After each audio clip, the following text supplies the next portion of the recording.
recognise them by the way they walk. According to Professor Nixon, the way we walk can be as unique and distinctive as a fingerprint.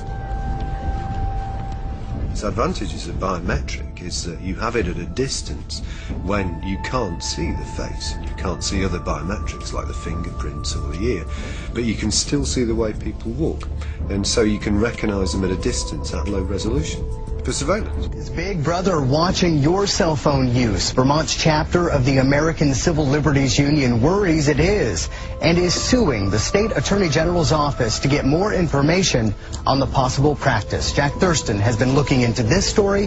He joins us live from the newsroom with more. Jack? Darren, the ACLU of Vermont is most concerned about the way cell phone technology can now be used to locate someone's physical position. The group tried to get the Attorney General to release information on whether police are tracking people through smartphones, and the AG refused. So now the ACLU is suing. Raised. It's a big deal. The American Civil Liberties Union in Vermont and at least a dozen other states worries GPS chips in smartphones that let them double as navigation tools will leave customers open to being closely followed by police without warrants. We could, all of us, unwittingly, by carrying around a cell phone, be helping to build the infrastructure of a surveillance system in this country. Feds friending on Facebook, making profiles on MySpace, linking into LinkedIn, and tweeting on Twitter. FBI investigators online netting bad guys on social networking sites. I actually have several different MySpace and Facebook accounts. I have ones I personally use, and I have ones that I use for work. Special Agent Dan Evans is part of the Cyber Squad, going undercover in the online world with phony profiles. I've used all different types of names and different pictures, and yeah, I mean, you got to get creative. A creative and fairly new technique for agents to connect with criminals, detailed in this Department of Justice report. A lot of times the people we're investigating are posting stuff about themselves on there, so that's a very big tool for us.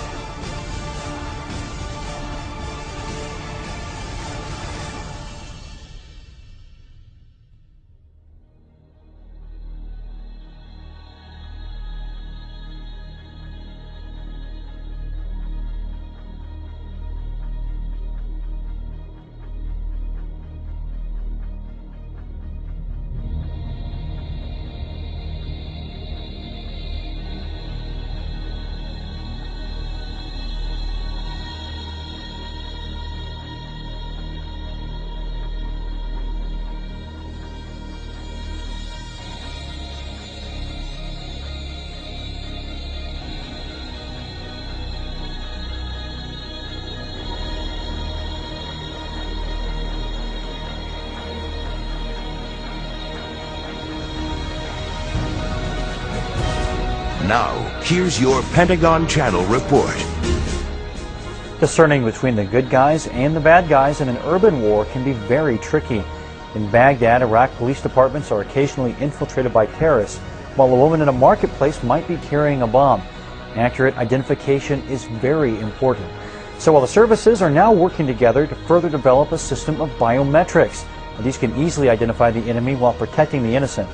Biometrics use fingerprints, the eye, facial structure, and hand geometry to identify people. They can also be used to identify terrorists and enemy casualties. Now, in the United States, biometrics is being used to allow enrolled personnel access to high security areas. The technology is most useful in theater when a bomb maker or other high-risk enemy is captured. That person's data can then be entered into a portable device and screened for a match in moments.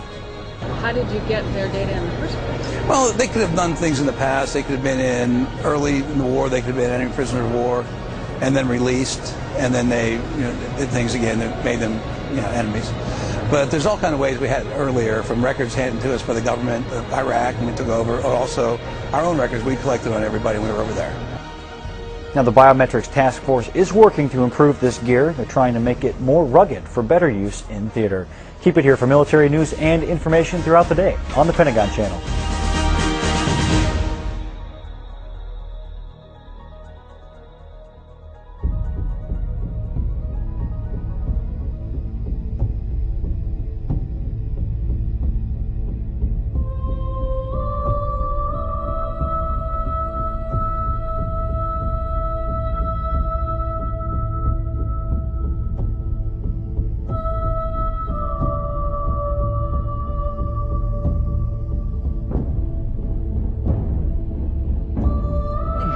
taking a big new step, looking to build a huge database of people's physical characteristics. The FBI is taking on $1 billion project to gather fingerprints, palm patterns, even digital pictures of faces. Eventually, it could expand to include iris patterns, face shape patterns, scars, even information about how you walk and talk. It's called biometrics, and it could change the face of law enforcement. In the science fiction movie Minority Report, citizens are under constant surveillance for their safety and for business. But there's no science fiction in the Federal Bureau of Investigation's billion-dollar plan to boost and diversify the biometric data it collects. RFID is radio frequency identification. It consists of a tiny silicon computer chip and an antenna that a remote reader can scan and send to a database.